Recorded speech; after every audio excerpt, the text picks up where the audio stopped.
En Chile y Latinoamérica contamos en gran parte con nuestras propias monedas nacionales. Por ejemplo, en Argentina una persona compra alimentos en el mercado y paga con su moneda. En Chile, Perú, Colombia sucede lo mismo, y con el resto de los productos y servicios que consumimos. Entonces, cuando escuchamos noticias respecto al riesgo que sucede con el alza del dólar, ¿qué tiene que ver con nosotros, las personas que compramos a diario y pagamos con nuestra propia moneda? ¿Por qué no debería importar cuando sube el dólar? La respuesta es que sí, no debería importar y mucho. En el episodio 12 de Secreto Financiero comentamos el por qué no influye tanto en nuestra vida diaria.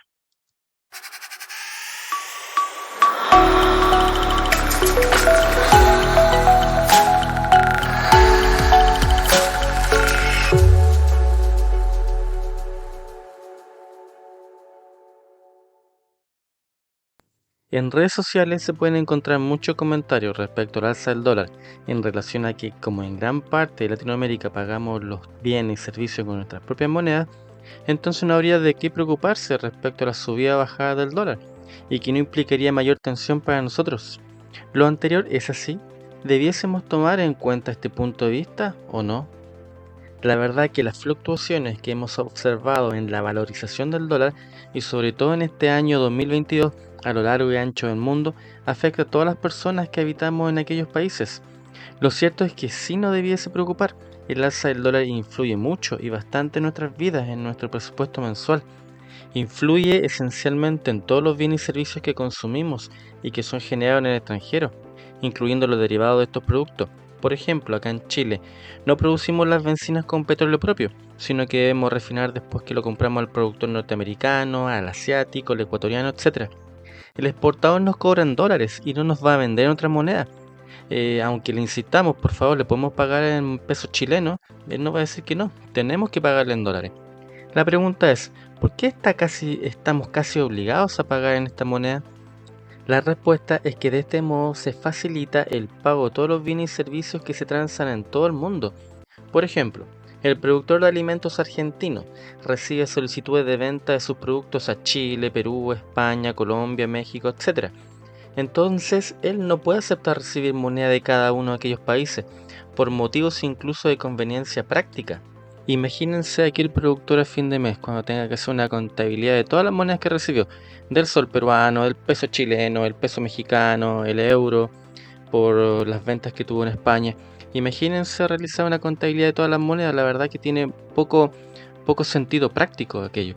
Por eso hay una moneda estándar de todas formas y con una sola moneda uno puede comprar o vender desde China, desde Europa, Estados Unidos, Colombia, Brasil, etc. El segundo motivo es por los tratados que se suscribieron luego de la Segunda Guerra Mundial en Bretton Woods.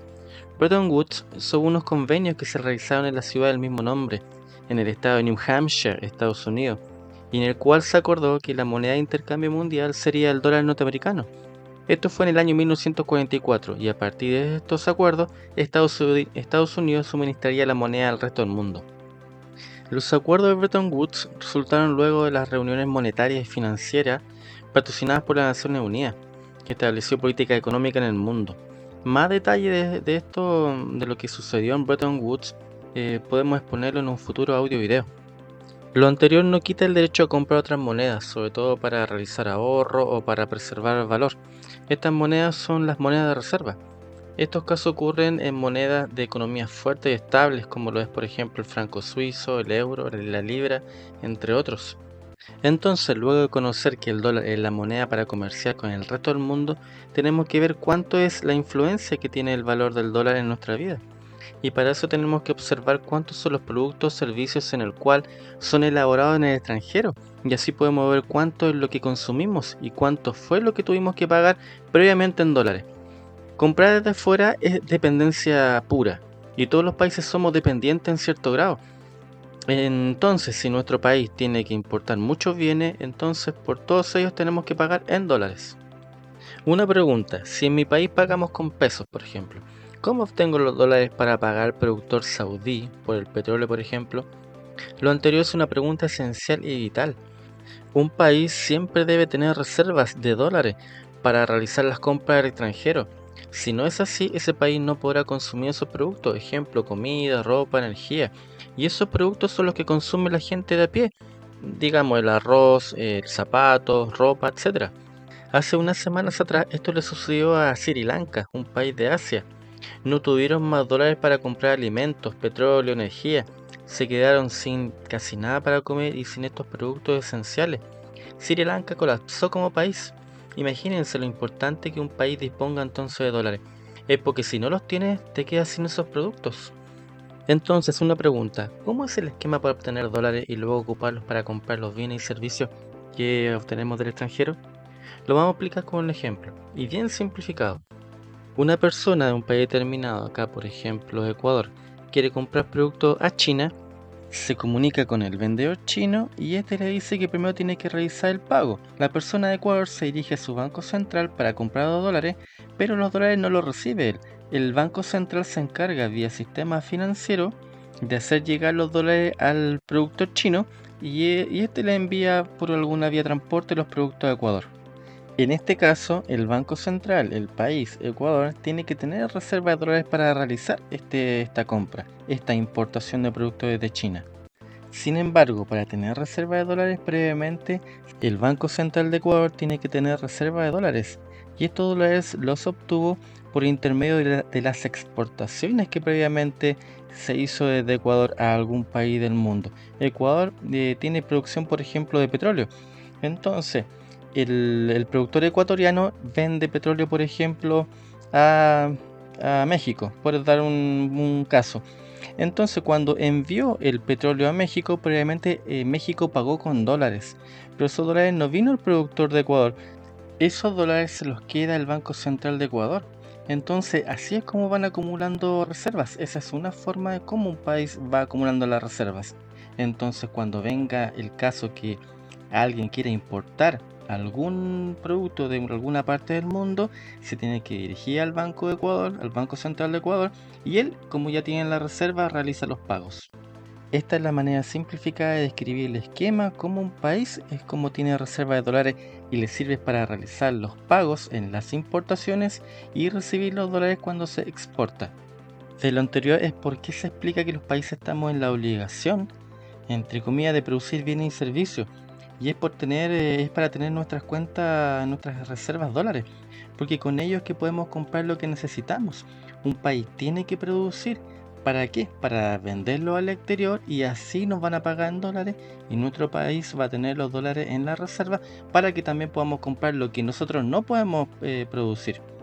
Y vale decir que un país no puede producir ciertos bienes y servicios por distintos motivos. No tenemos el recurso natural en nuestro territorio o no tenemos el clima con el cual nosotros podemos sembrar y después cosechar algún tipo de alimento, etc. De lo anterior se desprende una máxima. Un país que no produce y no exporta no puede tener acceso a ciertos bienes y servicios. Otra forma que un país pueda contar con dólares en su reserva es la deuda en dólares. Pero este tiene un efecto limitado porque llega un momento en el cual hay que pagar esos dólares, entonces hay un egreso de dólares y los intereses que están asociados. En el fondo hay que producir, es la mejor forma de cómo obtener los dólares que nosotros después vamos a tener que ocupar para comprar las cosas que necesitamos. Veamos algunos datos que ejemplifican la importancia de tener dólares en nuestra reserva. Por ejemplo, acá en Chile, Chile importa, es decir, debe tener dólares para comprar petróleo, autos, vestuarios, entre otros. Casi el 60% de los bienes y servicios que consumimos son importados y por todos ellos tuvimos que tener dólares previamente obtenidos de las exportaciones que realizó Chile y con el pago que nos realizaron desde varias partes del mundo. Entonces, como hay mucho consumo de los bienes externos, tenemos que disponer de los dólares para el pago y si el cambio del dólar es alto, entonces las personas que son los consumidores finales tendrán que pagar más por ello. Por ejemplo, arroz, que traemos por ejemplo de Uruguay.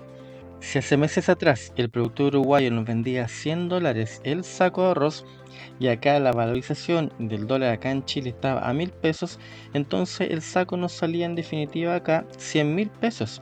Entonces acá se vendía, digámoslo de forma simplificada, a 100.000 pesos más una utilidad, un cierto porcentaje de utilidad. O el día de hoy, el mismo productor uruguayo, en el supuesto que nos mantenga los $100 el saco de arroz, y si la valorización del dólar subió acá en Chile a 1200 pesos, hay un diferencial de 200 pesos por dólar. por dólar. Entonces el saco de arroz va a entrar acá a Chile más caro. Y sumándole el diferencial de la venta, en definitiva, la persona que va a ir a comprar el arroz al supermercado va a tener que pagar más. Y es por eso que cuando el dólar sube, muchos productos que uno consume acá, el ciudadano de a pie, no estamos hablando de un empresario, un productor, no, el ciudadano de a pie cuando va al supermercado o al mercado va a tener que pagar más por muchos productos que los que son importados hacia Chile. Esa es la importancia del por qué tener en cuenta cuando el dólar sube o también baja. Y la importancia también de mantener el dólar a raya en lo posible. Y esa es tarea del Banco Central, por cierto. Entonces, la máxima es, mientras más sube el dólar, más caras las cosas son para las personas de pie. Mientras el dólar está más bajo, menos paga. Todo esto es una simplificación de lo que ocurre. Sin embargo, los países, al haber regulaciones, mecanismos de pago, etc., lo anterior se vuelve más sofisticado y complejizado, lo que hace que se involucren con otros conceptos y sobre todo de implicancia. Pero en el fondo la base de lo que se explicó es tal cual como ocurre. Si te gustó el contenido de este audio video, dale like y suscríbete a Secreto Financiero. Nos vemos en el próximo capítulo. Que esté muy bien. Chau, chau.